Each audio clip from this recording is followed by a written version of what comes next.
pues parece muy claro que existe una intencionalidad manifiesta en que se confundan los términos VIH-Sida. Esto es una perversión creada por el propio sistema oficial, pero tiene un sentido para ellos. ¿Por qué lo llaman si no prueba del SIDA? Claro, para que ya ni siquiera no se cuestione que es una prueba de anticuerpos del test del VIH, pero ya todo eso es la prueba del SIDA. ¿Por qué lo llaman si no el virus del SIDA? Pues para que la correlación quede ya en la propia palabra, y la palabra sabemos que tiene un poder. Y cuando la repetimos, pues repetimos esa... ¿Por qué lo llaman si no enfermedad del VIH? Esta es ya la última, porque ya ni siquiera se habla de SIDA. De hecho, el término síndrome es un poco incómodo para los oficialistas, porque es verdad que el término síndrome hace una alusión a una, como hemos dicho al principio, a varios síntomas que aparecen a la vez y sobre todo a una disfunción de alguna de las funciones de nuestro organismo, pero de diferentes causas, o sea, provocado por diferentes causas. Entonces, claro, si es provocado por diferentes causas, que es lo que sería el síndrome, ¿cómo entonces va a ser el VIH, que es solamente una causa? Entonces la palabra síndrome no viene muy bien. De hecho, en Estados Unidos ya desde hace ya algún tiempo le llaman HIV disease, que es la enfermedad del VIH, para que ya ni siquiera se cuestione la correlación, evidentemente, si lo dicen así. Una cosa que tenemos que tener en cuenta: cuando una persona se hace la prueba del test de anticuerpos del VIH, ¿sabe acaso qué detecta el test? ¿Qué detecta el test? ¿Sabe cómo son interpretados los resultados? Y lo más importante, ¿y qué utilidad e implicación clínica social tienen esos resultados? Porque esto, sin duda, es lo que estamos viendo que está afectando a la mayor parte de la gente que son diagnosticados de VIH positivo. Porque luego es verdad que eso va a tener una implicación clínica en el caso de que manifiestes alguna enfermedad, y social sobre todo, porque ya a partir de ahí quedas estigmatizado, quedas etiquetado, y eso tiene una repercusión que es evidente y que además de por sí esa repercusión ya tiene toda una serie de dramas incluso hasta de origen de enfermedades. ¿Qué es el VIH? Bueno, cuando nos tomamos el tiempo, y mucho se necesita para leer toda la literatura científica relativa al virus de la inmunodeficiencia humana, nos podemos sorprender al encontrar que ninguna de estas investigaciones se han realizado para presentar evidencia directa de la presencia de algún retrovirus en pacientes con SIDA. Es decir, esto, aunque pueda parecer una cosa totalmente increíble, es así. Es el virus del que más se ha escrito en la ciencia de la medicina. No hay ningún virus que se haya escrito más y que haya más referencias científicas que el VIH. Es el que más se ha escrito. Sin embargo, y el que más estudios se han hecho. Sin embargo, no hay ningún estudio que se haya realizado, que se haya diseñado siquiera, para evidenciar la presencia directa de un retrovirus en pacientes con SIDA. O sea, se ha estado hablando del VIH en la periferia, digamos, pero nadie, ni siquiera ha habido ningún estudio que en su pretensión haya estado el probar que el retrovirus se encuentra en pacientes con SIDA. Esto ahora veremos por qué es así. El descubrimiento del virus, bueno, esto también es un culebrón de tal magnitud y repercusión que merece un capítulo aparte, porque evidentemente luego vamos a pasar un poquito por encima de esto, pero merece la pena por lo menos mencionarlo. En 1983, Luc Montagnier y su equipo en Francia son los primeros en anunciar en la revista científica Science el aislamiento de un retrovirus de una muestra de un paciente pre-SIDA. Lo de pre-SIDA es, bueno, como todavía estaban en ese momento en el que en 1983 todavía no estaba el nombre claro, o aunque estaba el nombre claro, no estaba claro cuál era la definición exacta, pues le llamaban ARC, que es AIDS Related Complex, que es, bueno, el complejo relacionado con el SIDA, porque a veces era SIDA y a veces era complejo relacionado con el SIDA porque no sabían ni ellos mismos, ¿no? Pues en un paciente de eso, de pre-SIDA, dicen ellos que, o sea, anuncian el aislamiento de un retrovirus de una muestra de un paciente de este tipo.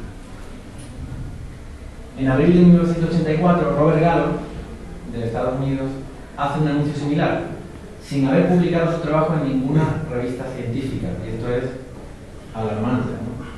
Directamente en rueda de prensa junto a Margaret Heckler, por aquel entonces la, digamos, ministra de Sanidad de Estados Unidos, añadiendo que es la causa probable del SIDA. Más tarde se muestra que Gallo falsificó como su descubrimiento la muestra de cultivo celular de Montagnier. Es decir, que Robert Gallo, Luc Montagnier, en una de las visitas que hace Robert Gallo a Luc Montagnier, le da su virus, el que ha descubierto él, el que había publicado ya en la prensa, para ver si el otro, en su microscopio, que era más potente en Estados Unidos, el Instituto Nacional del Cáncer, podía, digamos, arrojar algún dato más sobre este nuevo virus que ya parecía que era el de la causa.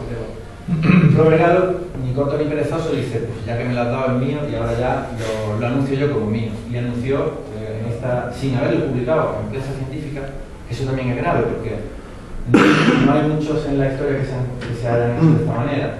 De hecho, es totalmente irregular. Lo normal que se hace es, se presenta un trabajo en prensa científica, en esa revista científica queda sometido al escrutinio de todos los colegas de la profesión, y luego cuando se despejan las posibles dudas o tal, entonces luego se puede anunciar que se ha descubierto algo. Pero siempre se debe publicar primero. Bueno, este es uno de los casos en los que no ha sido así.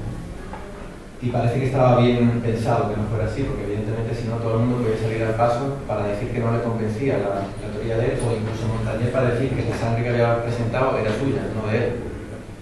Pero bueno, en cualquier caso coló durante mucho tiempo. Y claro, otra de las cosas que añadió en esa rueda de prensa, se añadió que era la causa probable del SIDA. Sin embargo, al día siguiente todos los titulares de prensa de tirada mundial, la palabra probable la habían suprimido. Y entonces apareció a partir de ese momento pues la génesis de lo que luego se conoció como la causa del SIDA. Y ya entonces nadie, lo de probable ya pasó a mejor nivel. Pues bueno, en el mismo sentido, todavía hay otro más, Robin Bates de la Gran Bretaña, es obligado a reconocer que su descubrimiento, porque también pretendía hacer un descubrimiento, lo que pasa que porque Luc Montagnier a su descubrimiento le llamó LAV. Montagnier al suyo le llamó HTLV3, que en realidad el HTLV3 era el LAV, ¿vale? Y este ni siquiera le dio tiempo con el nombre, porque antes de nada tuvo que reconocer que no era suya la muestra que presentaba como suya, y tuvo que reconocer que era también del cultivo de Montagnier. Entonces luego estos dos se ponen de acuerdo en llamarle VIH, pero que ni era VIH, nunca era VIH al principio, en realidad era LAV o HTLV3. Pero bueno, luego ya nadie cae en esos detalles, ¿no? Cuando la bola ya rueda la cuesta abajo, se hace cada vez más grande, tiene todos los medios de comunicación a su favor, la censura para cuando surjan algunos disidentes, entonces pues claro, es difícil luego de parar, ¿no? Seguimos con la pregunta, ¿qué es el VIH? Bueno, ahora podéis pensar, o alguien ha podido responder mentalmente, que el VIH es un retrovirus. Vale, ¿qué son los retrovirus? Pues vamos un poquito de historia. En 1970, Tennant y Baltimore anuncian el descubrimiento revolucionario de una nueva enzima, la transcriptasa inversa, capaz de sintetizar ARN en ADN, anulando la hipótesis dogmática hasta entonces de que solo la polimerasa podía sintetizar ADN en ARN. Esto es un poco técnico, pero conviene situarlo porque ahora vamos a ver la explicación que tiene. Tennant y Baltimore, sin esperar los resultados de numerosos experimentos de control, la actividad de esta enzima observada en muestras supuestamente purificadas del virus asociados con ciertas leucemias y cáncer en ratones y pollos, se presentó como un marcador específico de estos virus, y así rebautizaron con el término retrovirus. Lo que aquí hay que destacar es eso, que se presentó como un marcador específico de los virus el hecho de que existía esta actividad enzimática. Como había actividad enzimática de la transcriptasa inversa, entonces debe ser que hay un virus.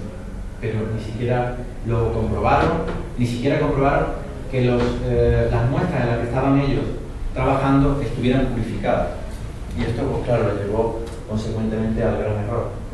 Aún así, de todas maneras, en 1965, Howard Tennant y David Baltimore fueron galardonados con el Nobel de Medicina por el descubrimiento de esta enzima.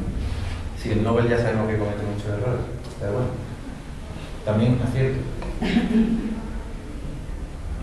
Seguimos con la pregunta. Entonces, el problema es que ni Tennant ni Baltimore habían verificado la pureza de las muestras en las que se encontraba la actividad enzimática en cuestión. Poco después de su publicación, se hizo evidente que la transcriptasa inversa es un fenómeno muy extendido en biología, pero eso solo se conoció posteriormente a su descubrimiento, a su anuncio. Tennant y Baltimore debían haber repetido su experimento en una muestra cuya pureza hubiera sido verificada para excluir la presencia de desechos celulares que por ellos mismos pueden explicar la actividad de la transcriptasa inversa.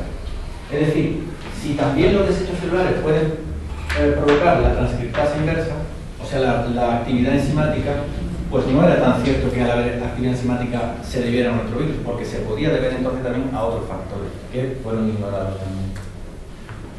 Estos controles nunca se llevaron a cabo y, consecuentemente, por más de 30 años, esta transcriptasa inversa se ha considerado erróneamente el marcador molecular principal de los retrovirus. Este es el error en el que todavía nos hallamos. Existen dos métodos eficientes usados para purificar un virus.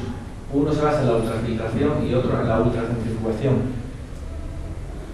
La densidad, esto ya te digo, son un poco cosas técnicas, ¿no? La densidad de la banda en la que los retrovirus se sedimentan en una solución de sucrosa es de 1.16 gramos por miligramo. Pues el problema es que no son los únicos que sedimentan en esta banda de 1.16 gramos por miligramo. Los desechos celulares, como las microvesículas, sedimentan también al mismo nivel y en la misma densidad. Otro error. Bueno, esto hay que explicar un poquillo. Que bueno, para determinar cosas muy pequeñitas se usa sobre todo la ultracentrifugación, que es, se separan las diferentes moléculas que se encuentran en la muestra con la centrifugación y van quedando en diferentes densidades, ¿no? Y de ahí que a 1.16 no solo quedan los retrovirus, sino que quedan otras cosas también.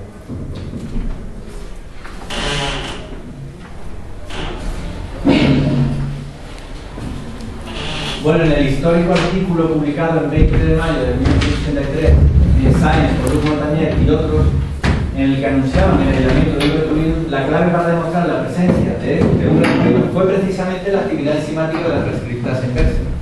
O sea, eso fue lo que les hizo pensar que se trataba de un retrovirus, cuando ya hemos visto que no es así.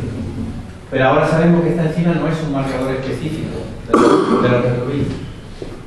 Y hace mucho tiempo que sabemos que las fracciones a 1.16 gramos por miligramo contienen abundantes desechos celulares perfectamente capaces de explicar la actividad enzimática. Entonces no estaba todo tan claro. Ahora vamos a hablar de otro episodio que también tiene para contar un capítulo aparte, que es el aislamiento, por supuesto, por eso lo pongo entre comillas. En síntesis, este artículo, considerado mundialmente como la clásica referencia histórica del aislamiento del VIH, está basado en tres errores de metodología. Uno, no haber verificado con el microscopio electrónico la ausencia de desechos celulares en muestras analizadas.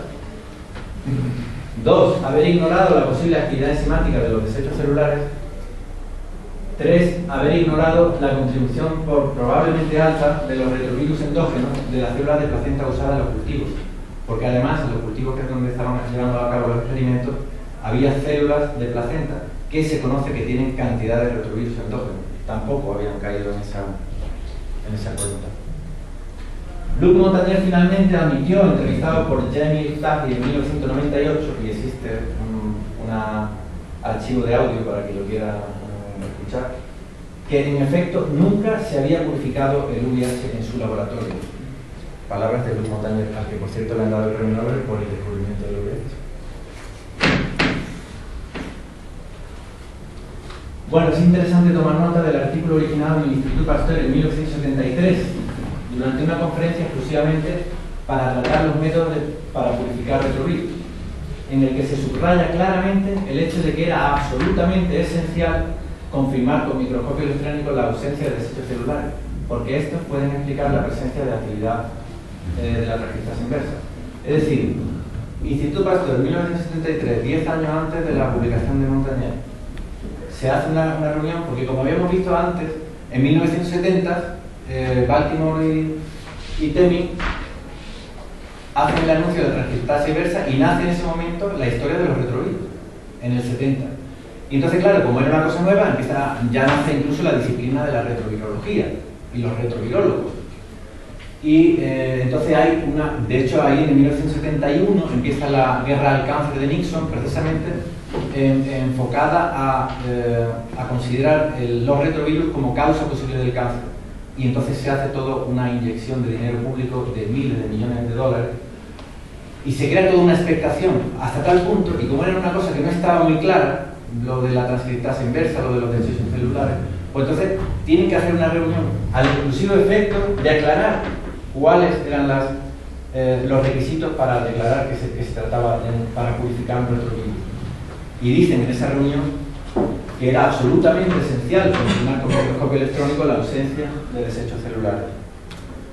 Pues bien, por muy asombroso que parezca, fue en ese mismo instituto Pasteur en el que 10 años después, en 1963, fue ignorada la posible contribución de los desechos celulares en la actividad enzimática, poniendo a la investigación del SIDA en una dirección equivocada durante ya casi 30 años.